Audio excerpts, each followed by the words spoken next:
Arvind, Arvind, Arvind, I'm just starting class.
Good morning, dear students. morning, sir. Yeah. Good morning, Good sir. morning, Morning. sir. Yeah. So you just see in your chat box, I shared one PDF file. Okay. Have you seen that chat box?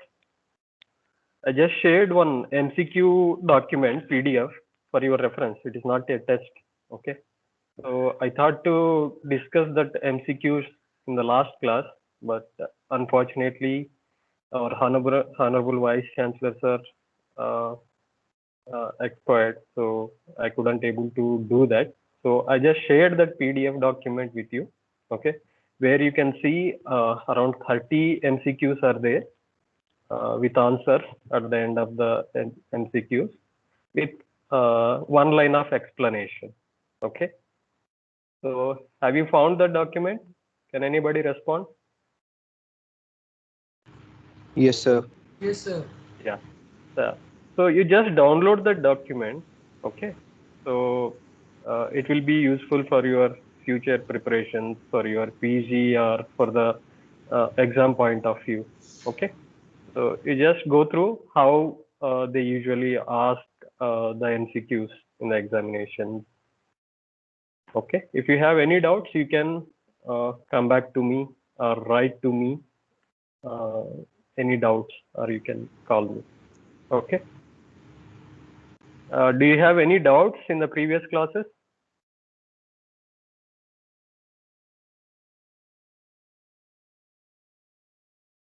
Guys, please respond. Am I speaking with my computer or I didn't understood?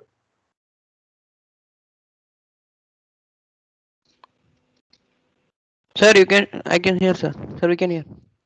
You can hear, no? So if you have any doubts in the previous class, you can ask me. Otherwise, I'm going to start the continuation of the previous class. That was about the RNA and its chemistry. Okay. And today's topic, we have to finish that nucleic acid chemistry chapter, as well as I have to discuss biomedical waste management. Okay. So we don't have much time today. So we'll start with that continuation of nucleic acid chemistry. Okay. So can you see my screen? Yes, Can you sir. see my Yes, screen? sir. Yeah. Yeah. So in the previous classes, we discussed various aspects of nucleic acid chemistry, that purines, pyrimidines, and their structure, right? And also the structure of DNA, types of DNA, okay? The supercoiling of DNA, and Chargaff rule. So various things we have discussed. I hope you understood all those things, and uh, we left out with sorry. So we left out with the and also we discussed about the structure of RNA and the types of RNA. In that only we discussed in detail about the mRNA, right? So these are all I already discussed. So who has discovered this RNA, and what is the types of RNA and its brief function, and RNA versus DNA, how structurally these two things are differing, right? So these are all I have already discussed, how this RNA nucleotide is formed. Excuse me. Right, what is meant by nucleoside? What is the bond which is formed with the phosphate group and the ribose sugar, phosphodiester bond, right? So all these things I already discussed with you, and this is the one nucleotide to another nucleotide. How these two things are bound to each other, that is phosphodiester linkages, right? Phosphate group of uh, one this thing nucleotide is linked with the ribose sugar of the another nucleotide. So this is the way they form the bonding. So this is the detailed structure, how these things are bound to each other. 3' uh, end of the ribose sugar is bound with the 5' end of the phosphate group. So what is hydrogen bonding? Double-stranded RNA structure we discussed, and these features: bulge loop, internal loop, So these things also we have discussed, and the types of RNA. So there are three major types of RNA, that is mRNA, messenger RNA, transfer RNA, tRNA, and ribosomal RNA, we call it as rRNA, right? So there are other forms of RNA as well. Those are small nuclear RNA, microRNA, that miRNA we call it as, small interfering RNA, siRNA. So heterogeneous nuclear RNA, hnRNA we call it as. But there are three major forms of RNA. These are the other forms of RNA which are having the different functions, right? So we also discussed about the mRNA and its function, and the structure of mRNA. 5 prime uh, terminal end is capped with 7-methyl guanosine triphosphate cap. So this is the structure. So in exams, if they ask you about mRNA or the types of RNA for the long answer question, you should be able to draw the structure and explain what is there in the 3 prime end, what is there in the 5 prime end, what is coding sequence, what is non-coding sequence, right? So all these things you have to write. Okay. So we also discussed about heterogeneous nuclear RNA, that is the precursor of mRNA, right? So till there we have discussed, and tRNA is called as transfer RNA, right? So it is the smallest RNA among the three major species of RNA molecule. Among these three, mRNA, tRNA, and rRNA, tRNA is the smallest RNA, and which is having around 74 to 95 nucleotide residues in its structure. Okay. So if they just ask you tRNA, you should be in a position to write all these points. Okay. So you have to write like it is smallest and it is will be having these many nucleotides and what is its function. So the tRNA function is the transfer of the amino acids from cytoplasm to the protein synthesizing machinery. So protein synthesizing machinery is ribosome, right? So that's why we call it as transfer RNA. It helps in the transfer of amino acids from cytoplasm to the protein synthesizing machinery. So they are also called as adapter molecules since they act as adapters for the translation of the sequence of nucleotides of mRNA into specific amino acids. So how it come to know like which amino acid it has to transfer? See, if you consider cell as a big factory, okay, so inside the cell there are multiple organelles, right? So we call it as cell organelles, right? There are ribosomes, there is a nucleus, right? There is microsomes. So there are a lot of cell organelles present, Golgi apparatus, endoplasmic reticulum, right? So these transfer RNA acts as a vehicle. Okay, it transfers the amino acids to the factory, that is ribosomes, where the protein is synthesized. Translation is the synthesis of protein. So this transfer RNA based on the information present on the mRNA, that is codons. So about the genetic code, how it codes for the different amino acids, you are going to learn in the future classes. But tRNA function is this one based on the mRNA information, that is the sequence of the nucleotides on the mRNA. It reads that code and it transfers the specific amino acid to the protein synthesizing machinery, that is ribosome. So that's why there are at least 20 species of tRNA, one corresponding to each of the 20 amino acids required for protein synthesis. The protein is a polymer of amino acids. So amino acids, so based on the type of amino acids, there are around 20 species of tRNA. Okay, tRNA is the only RNA species that contains the nucleoside thymine. Okay, usually RNA will not be having thymine.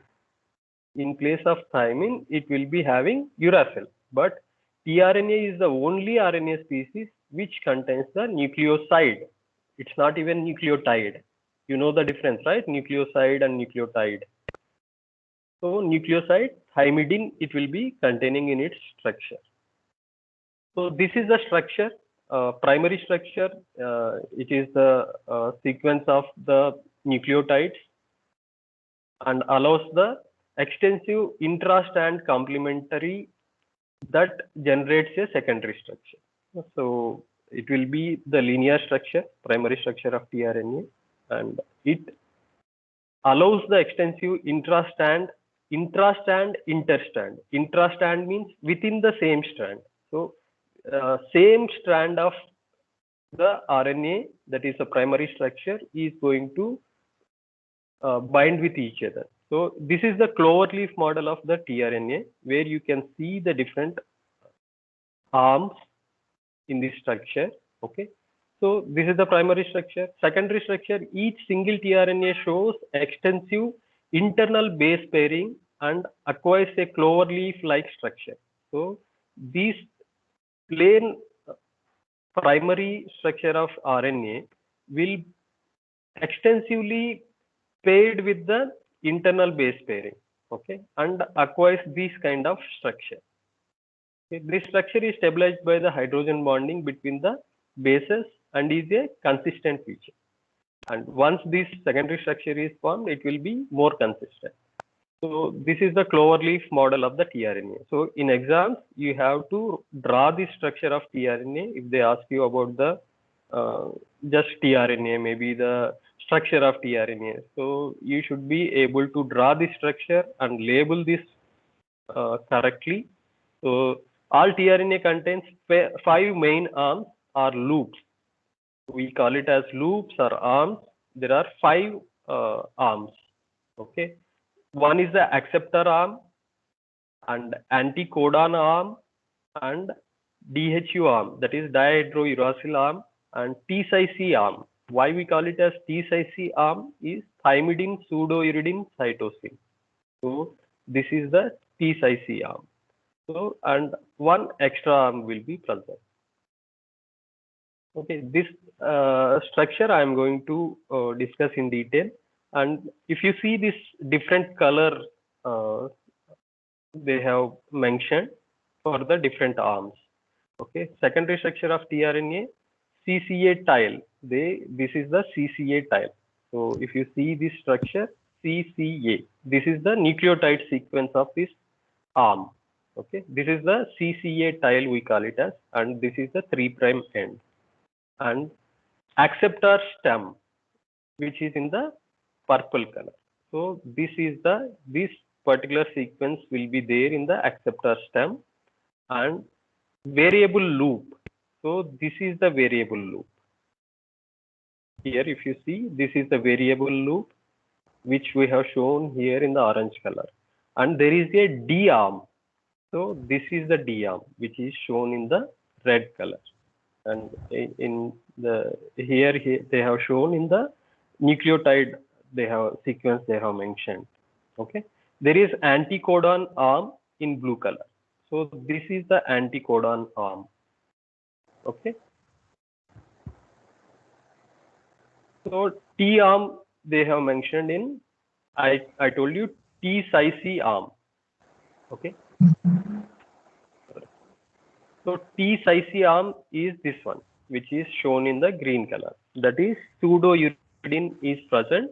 That's why it is called T-cyc arm. So there is a tertiary structure of tRNA. So after the cloverleaf model, the L-shaped tertiary structure is formed by further folding of the cloverleaf due to hydrogen bonds between T and D arms. So here this is T arm, this is D arm. So if because of binding between these two arms, it is going to form the tertiary structure. So it is because of the hydrogen bonds. So the base paired double helical stem get arranged into 2 double helical columns, continuous and perpendicular to one another. So this forms a tertiary structure. So there is one more RNA, that is ribosomal RNA. So ribosomal RNA is the RNA component of the ribosome and is essential for the protein synthesis in all living organisms. So it mainly involved in the protein synthesis, which is a component of ribosomes actually. So the function of the ribosomal RNA molecule in the ribosomal particle are not fully understood. Means like exactly how it is going to be involved in the translation process, it is not 100% understood, but they are necessary for ribosomal assembly. There will be two components of ribosomes, right? So you might have already studied about the cell organelles and their structure and their function. So ribosomes are the factories for the protein synthesis. So they play a key role in the ribosomal assembly, these RNA molecules, and in the binding of mRNA to ribosomes and its translation. So mRNA has to bind to the ribosomes, and tRNA, based on the information present on the mRNA, it will transfer the amino acids to the protein synthesizing machinery, that is ribosomes. And these rRNA helps in binding of mRNA to the ribosomes and its translational process. So, and recent studies have been suggested that rRNA component performs the peptidyl transferase activity and thus is an enzyme. So, rRNA molecule acts as. Huh? Any problem? Guys, somebody's talking. Charging. Hello. So it constitutes the predominant material within the ribosome. So which is approximately 60% of rRNA and 40% protein by weight. Okay. See, ribosomes contain two major rRNAs and 50 or more proteins. The ribosomal RNAs form two subunits, the large subunit and the small subunit. The large subunit rRNA acts as a ribozyme, so catalyzing peptide bond formation. So this rRNA molecule, which is there in the larger subunit of ribosome, acts as a ribozyme. It is a enzymatic function. So there are small RNA molecules. Major types of small RNA molecules are snRNA, small nuclear RNA, small nucleolar RNA, snORNA. So snRNA involved in mRNA splicing. Okay. So it is, we call it as a post transcriptional modification. Transcription is the process of synthesizing RNA from DNA. Okay. So, and snORNA directs the modification of ribosomal RNA, and there is a microRNA and short interfering RNA which regulates the gene expression in our cell. Okay, these are the small RNA molecules. So I think in the last year they got one question, that is difference between RNA and DNA. So we have studied separately what is DNA and how many forms of DNA are there, what is Chargaff's rule, what are the purine bases present, what are pyrimidine bases present. Okay. So now if they ask you about the difference between RNA and DNA, you should be able to cover all these points. So RNA is a single stranded, mainly except when self-complementary sequences are there, it forms a double stranded structure. That is a hairpin structure, which is not exactly a double strand, but it is the internal bonding it is going to form. But in DNA, there will be two strands which forms the double helical structure. Okay, that is the difference between RNA and DNA. And in RNA, ribose is the main sugar.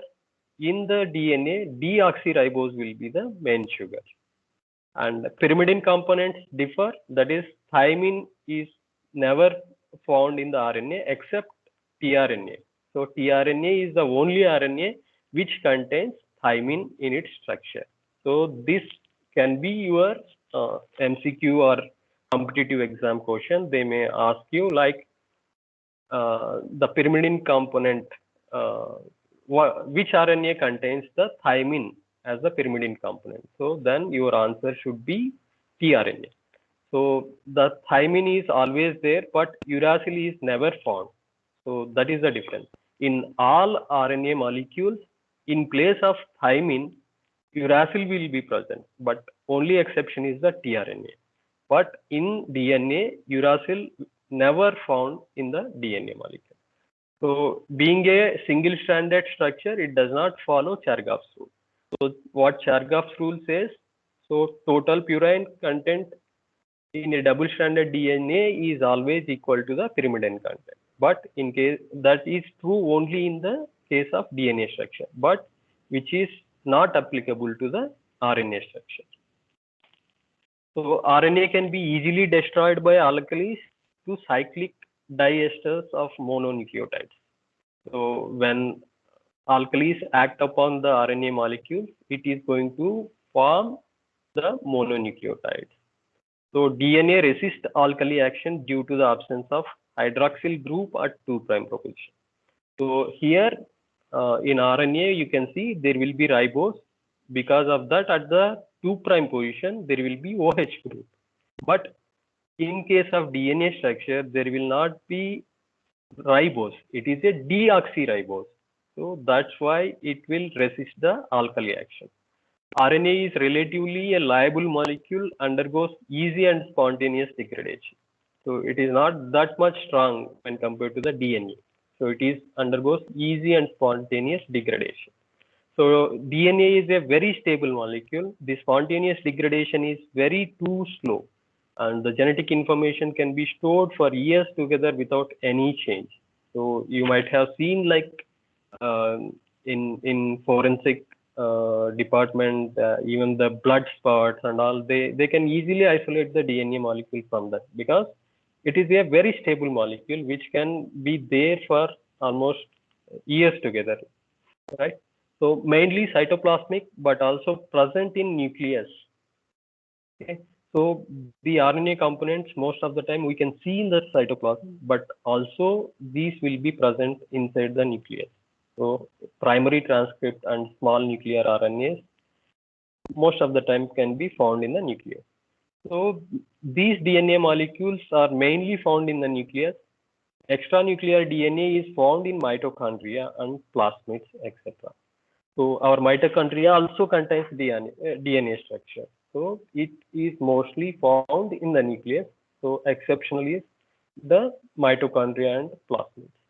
The base content varies from 100 to 5000 in case of RNA, and the size of the RNA is variable.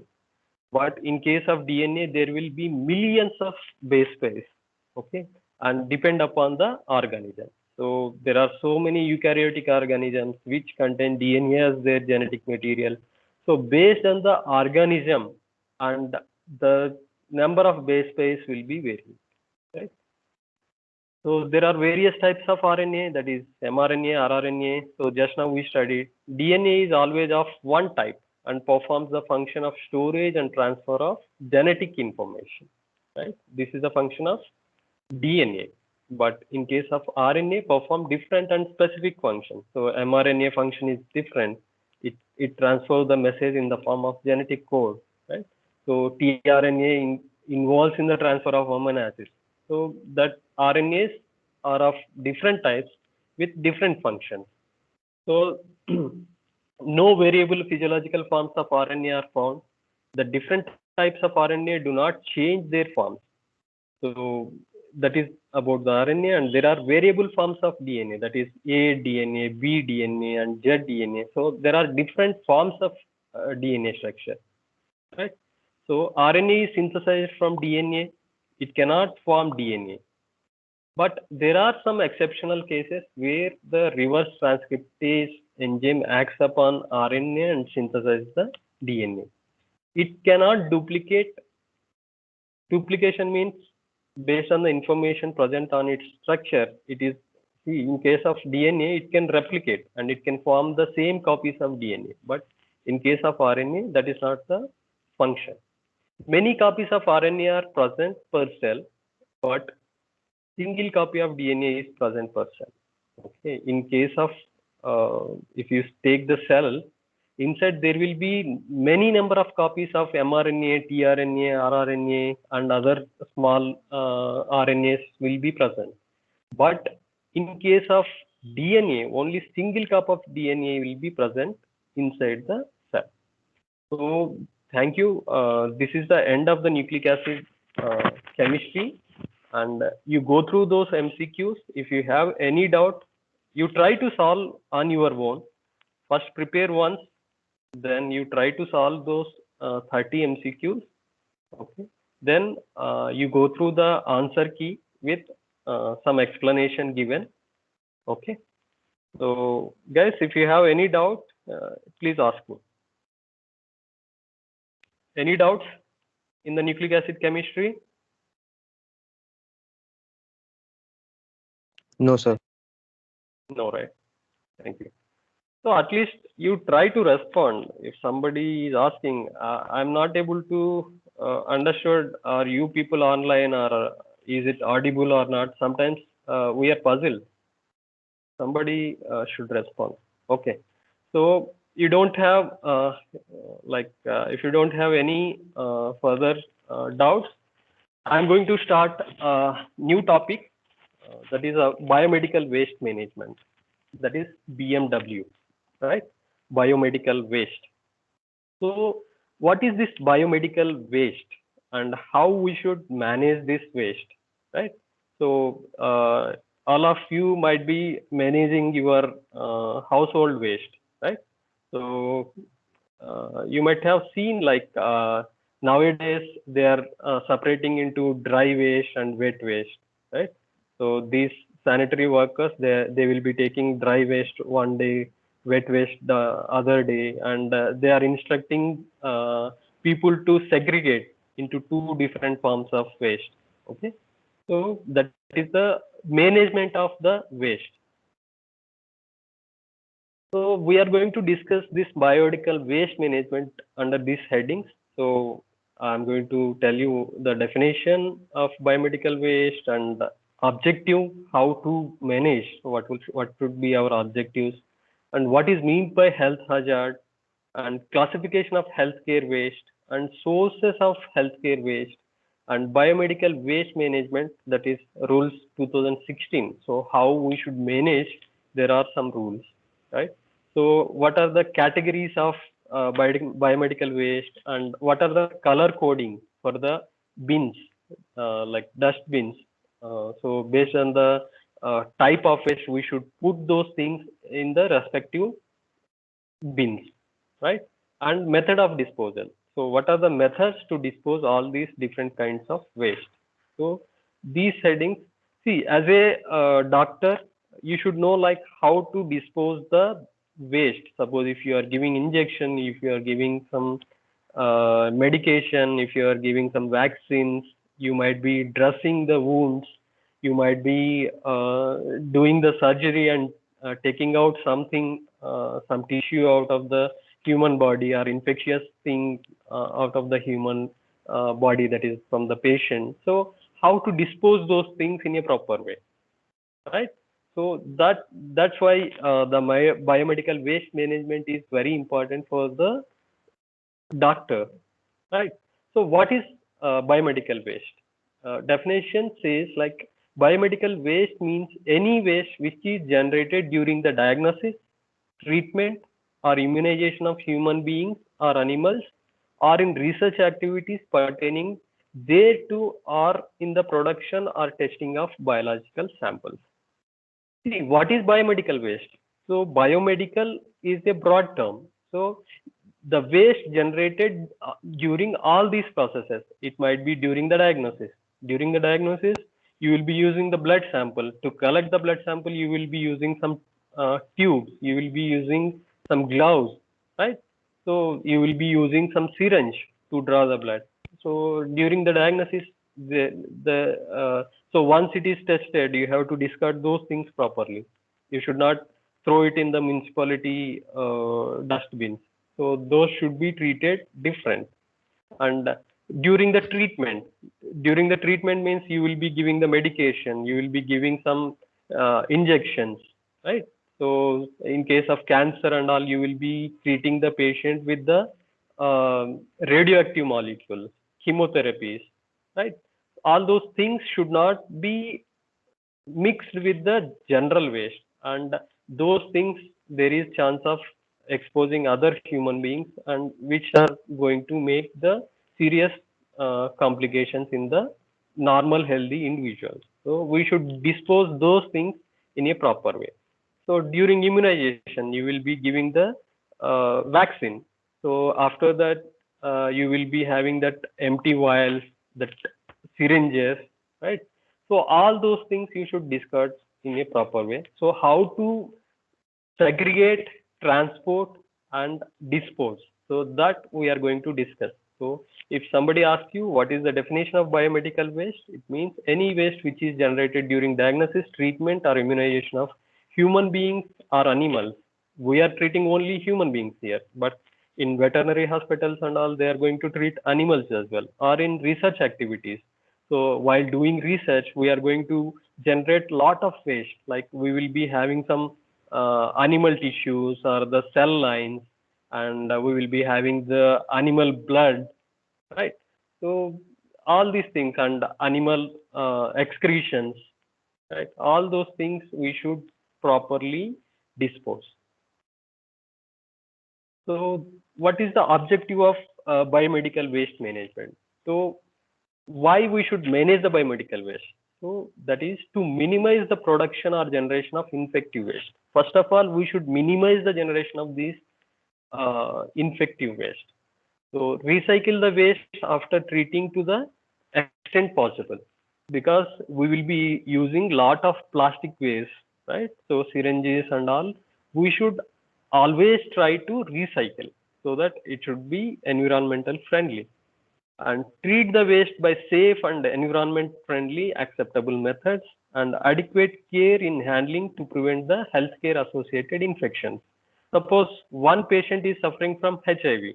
So if you draw the blood, or if you are doing some surgery, if you won't dispose those uh, samples properly, there may be a chance of exposing other healthcare workers. Suppose you have given the injection to the HIV patient, and that same needle you are not going to dispose properly. The other healthcare workers who are going to collect these garbages and all, if that needle prick happens, so there is more chance of transmission of these HIV to those healthy people, right? So adequate care in handling to prevent the healthcare associated infections is more important. That's why biomedical waste management we have to do in a proper way to avoid all these kind of infections to the normal healthy individuals. And also we should protect the environment from all these kinds of waste. And also we should protect the animals. You might have seen nowadays people are using lot of plastic bags, right? We will be getting all the vegetables, all the food items in those garbage bags, right? So all those things we will be throwing on into the dustbins with little leftover food inside. But these animals doesn't know, right, about the consequences. Those animals will eat along with the food and that plastic bag also. So that makes a serious consequences in those animals. Animals will fall sick, and their digestive system is going to be spoiled. So this is going to disturb our the animal health and also the environment. Safety precautions during handling the biomedical waste is also important. So what are health hazards? See, HIV/AIDS, I just told you, hepatitis B and C, and tuberculosis, diarrheal diseases, pneumonias, healthcare associated infections. So these are the some examples of like infections which are caused by improper management of the biomedical waste, right? So if you won't dispose these needles properly, there will be a chance of pricking that needles to the healthy individuals, and there will be a transmission of this HIV virus, right? So all these things we should be more aware. So who will be at risk if you won't dispose or the segregate these biomedical waste properly? So the first foremost affected will be the sanitation workers, because those people will be collecting all these waste which are generated in the hospital, and they are going to dispose. If they are not handling properly, they will be in a risk. And medical and paramedical staff, they will be at risk, because suppose if you have given injection, never try to recap that needle with the cap. Once you have opened the cap, don't try to recap with your hands. There will be more chance of breaking that needle to your fingers, right? So we will be at more risk if you are not handling these biomedical waste in a proper way. So who will be the next people? Patients.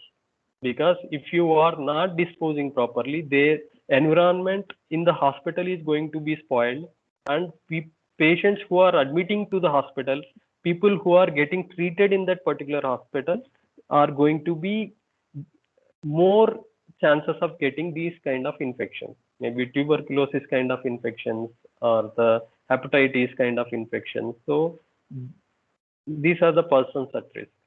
So these are the labels we should always put on the biomedical waste containers or bags. You might have seen these symbols on the biomedical waste management, biomedical waste, these disposable bags. And if it is cytotoxic, we have to show with this kind of symbol.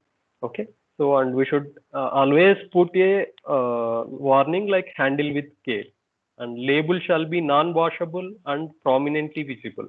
So once you put these kind of biohazard symbol, so it should not be washable and it should be prominently visible for anyone who is going to handle that particular waste. Okay. If it is cytotoxic, we should always put these kind of symbol, triangle inside, there will be C, right? And also we should warn always handle with care. So what is healthcare waste?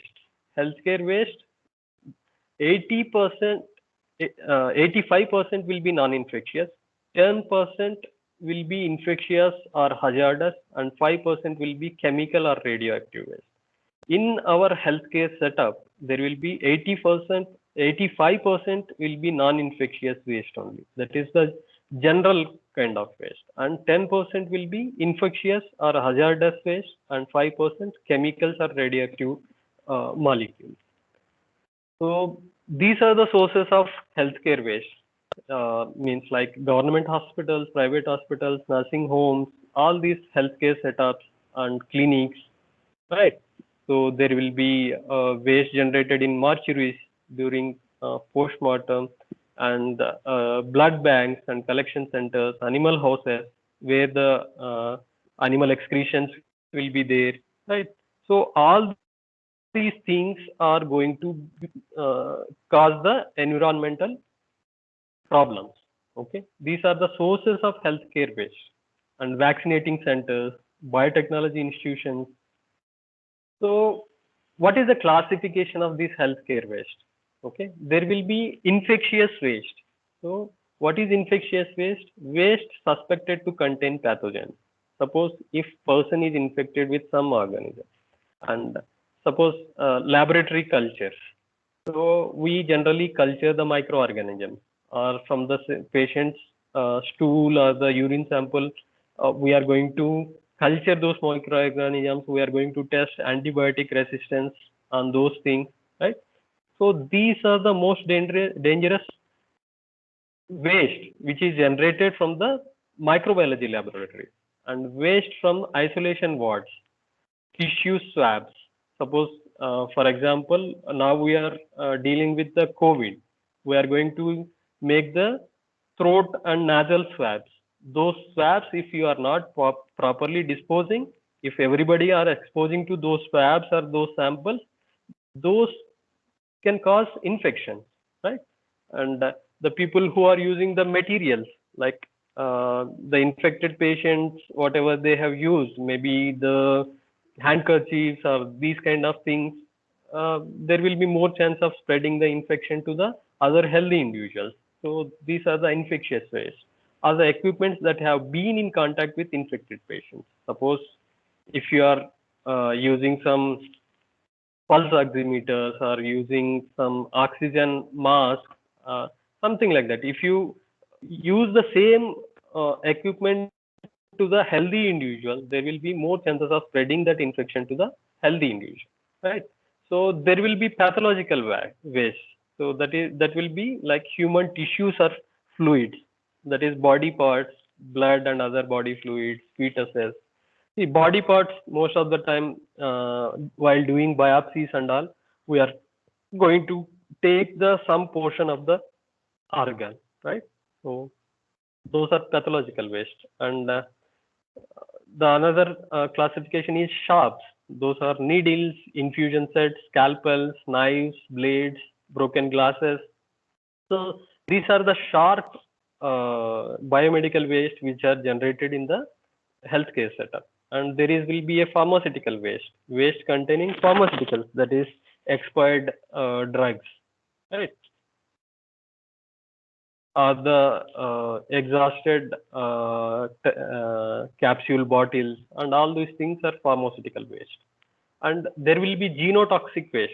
These are going to talk genotoxicity. It will going to affect your genetic material. It may lead to cancer kind of things, and it may cause some mutations in the genes. So these are called genotoxic waste. Example, waste containing cytostatic drugs, often used in cancer therapy. So suppose some drugs, if you are using to treat cancer, those will be most of the time genotoxic. If you won't dispose those medicine properly, if you have just thrown in the general waste, there will be chances of getting exposure, like those may mix into the water, rivers, right? So those are going to be consumed by the animals, human beings, and those people are going to be affected by genotoxic waste. So most of the pesticides which we are using nowadays are genotoxic only, right? So there will be a chemical waste. So laboratory agents, film developer, disinfectants that are expired are no longer needed, solvents. So these are all chemical waste, right? So these should be disposed of properly. And waste with high content of heavy metals. So batteries, broken thermometers, blood pressure gauges. So these are all contain heavy metals, mercury, nickel, lead. All your batteries nowadays we are using nickel cadmium batteries. These are the heavy metals. If you won't dispose those batteries in a proper way, those are going to enter into the environment, into the rivers, into the soil, and those are going to be contaminated, right? So pressurized containers, those are gas cylinders, gas cartridges, and aerosol cans. These are the pressurized containers which are going to be generated in the healthcare waste. So there is another classification, that is radioactive waste, waste containing radioactive substances. So unused liquids from the radiotherapy or laboratory research, contaminated glassware and packages. So most of these radioactive materials will be used in the treatment of the cancer or in the laboratories to test some of the molecules, some of the radio-label molecules. So according to these biomedical waste management rules 2016, they have notified the new rules on 2016 28 March. So under the Environmental Protection Act 1986, and replaced the earlier rules which are formed in the 1998 and amendments thereof, and they made into 4 categories. That is waste which we have to put in yellow bags, red bags, blue and white bags, right? So no occupier shall establish on-site treatment and disposal facility if a service of common biomedical waste management treatment facility is available at distance of 75 kilometers. So untreated waste shall not be stored beyond a period of 48 hours, and household generated biomedical waste should be managed. The on-site pre-treatment of laboratory waste, microbiological waste, blood sample, blood bags as per the guidelines of WHO and NACO, we should dispose those things. So immunize with hepatitis B. So phase out use of chlorinated plastic bags, gloves and blood bags within 2 years from the date of notification of these rules. All plastic bags shall be per BIS standards, Bureau of Indian Standards. Whatever the plastic bags, we are going to use these disposal of the biomedical waste should be according to the BIS standards. And we should immunize the workers, medical, paramedical, the sanitary workers with the hepatitis B and tetanus vaccines. and vaccination to be certified and documented, and personal protective equipment should be used. That is, PPE should be used. So these are the different categories which we should put in the yellow bins and yellow bags. So human anatomical waste, that is plasma, pyrolysis, deep burial, we should, this is the treatment, this is the biomedical waste.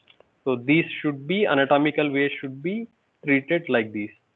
Animal waste, we should incinerate. Plasma pyrolysis or deep burial. Soiled waste, we should incinerate properly. And expired or discarded medicines also should be incinerated at temperature more than 1200 centigrade for plasma pyrolysis. And chemical waste disposed by incineration or plasma pyrolysis or encapsulation in hazardous waste treatment. So we should treat these chemicals before disposing into the general uh, stream.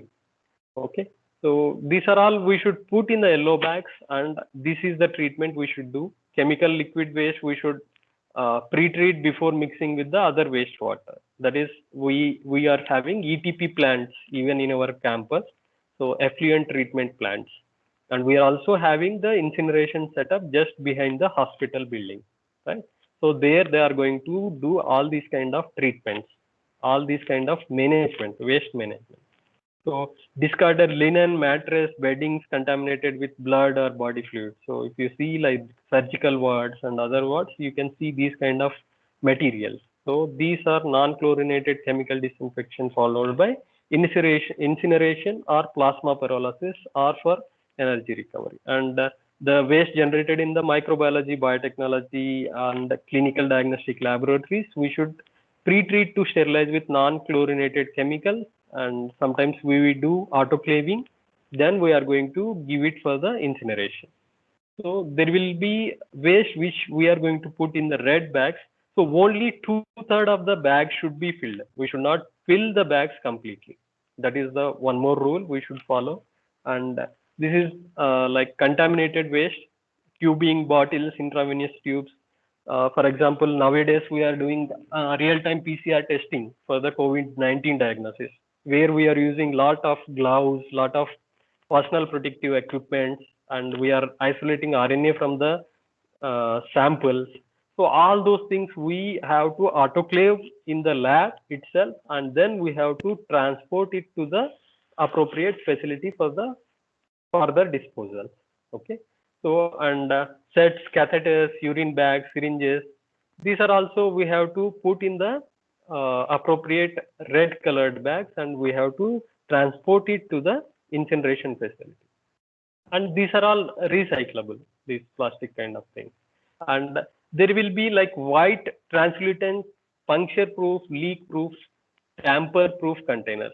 These are for the exclusively for the sharp material, okay, including the metals. So we have to autoclave or dry heat sterilization or shredding we can do.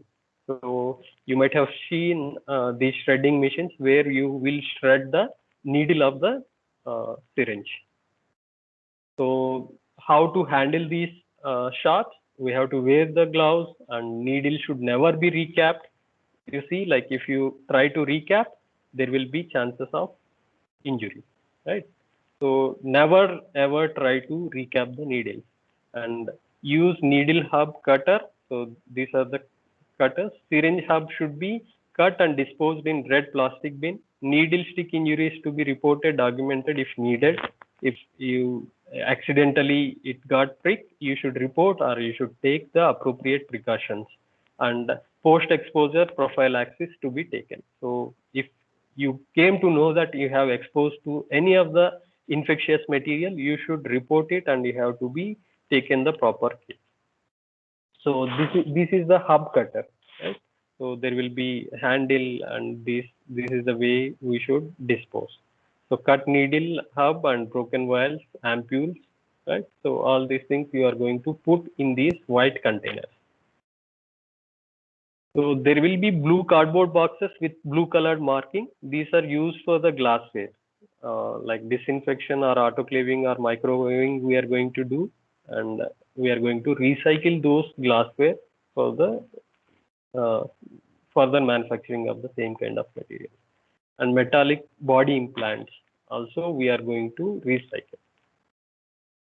So you try to remember expert, cytotoxic, discarded, unopened vials. We have to put in yellow bags. Broken, discarded, other than cytotoxic waste, opened vial, we should put in the blue bags.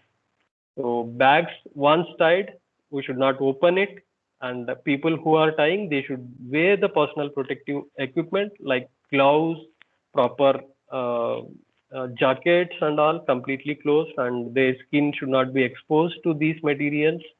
And they should pack properly, and they should write all the details from which ward it has been generated and date of production and place of production and what kind of waste it is, right? So they should not spill these materials like this. They should use the proper transportation. So waste collection from the different wards, they should use these kind of trolleys, right? And those should be color coded, this red, blue, yellow, and they should put the respective waste in those things. And we should also weigh how much waste has been generated from the particular thing. So this is the incineration facility which we have at the backside of our hospital, and this is the ETP plant of our hospital, right? Effluent treatment plant. So this is the common storage area, safe, ventilated. It should be like once you collected this waste, you should properly store these things, and it should be safe and ventilated at secure location. No secondary handling. Only people who are dedicated to this work should handle this biomedical waste, and there should not be scattering or spillage by animals. Means like if you have put some place where there is more accessibility of some dogs or other kind of animals, so that should not happen. And impermeable layers should be there and easily washable. Defined road should be there to transport the waste to that particular place, and color painting to each category should be there. Suppose if you are putting the different kind of waste in different storage facility, that should be like temporary storage only. So that room should be properly labeled with color codes. And you have to monitor or record maintenance of for biomedical waste, right? So we have to report, maintain the records for all these things, daily collection and the source wise collection per day, monthly consolidated registers we should maintain, and we should also maintain register for needle stick injuries. Like we should note it down, and there should be plastic infusion bottles, cans, register. So how to manage these blood spills, right? So we should disinfect with sodium hypochlorite and 5% phenol for 30 minutes and cover the disinfectant area. So others should not be exposed to these kind of infectious materials. So mercury, it is a heavy metal. So nobody should be exposed. Most of our thermometers, our BP apparatus, pygmomanometers will be having mercury inside. So if those are broken or damaged, so there will be chance of mercury spills, right? So these should be properly cleaned. Before handling, we should wear gloves and we should wear N95 mask, right? So all these things. How to manage this mercury spills? We have to empty the syringes with mercury in a container with water, and you should properly segregate this waste. And sputum cups. See, for the various microbiological tests, we are going to collect the patient's sputum, especially for the tuberculosis kind of diagnosis. So those cups should be properly maintained. Once tested, that should be properly disposed. And if it is spilled on the floor, you should clean properly with 5% phenol and 5% phenolic compounds for 12 hours, right? So all these things. And what is the summary? There will be 4 categories of waste, and segregate the waste accordingly, and use personal protective device while handling the waste, and ensure universal health precautions. And we have to train the healthcare workers, including doctors, from the doctors to the sanitary workers. We should train and immunize them properly, right? So let the waste of the sick not contaminate the lives of the healthy. So that is the main motto behind this biomedical waste management. So whatever the material which is generated from the sick patients, it should not contaminate the healthy individuals. So thank you for today. If you have any doubts, I will be happy to answer you. So this is the end of the nucleic acid chemistry chapter and also the biomedical waste management. Any doubts? Please ask me. Guys, somebody respond. Thank you, sir. Right. Thank you. I'm going to end this session now. Thank you, sir. Thank you. sir. Thank you, sir. Be safe and try to read the topics, right? So you have to face all the exams and all. So you try to revise the topics. If you have any doubts, please come back to us and we'll try to clear your doubts. Okay. Thank you.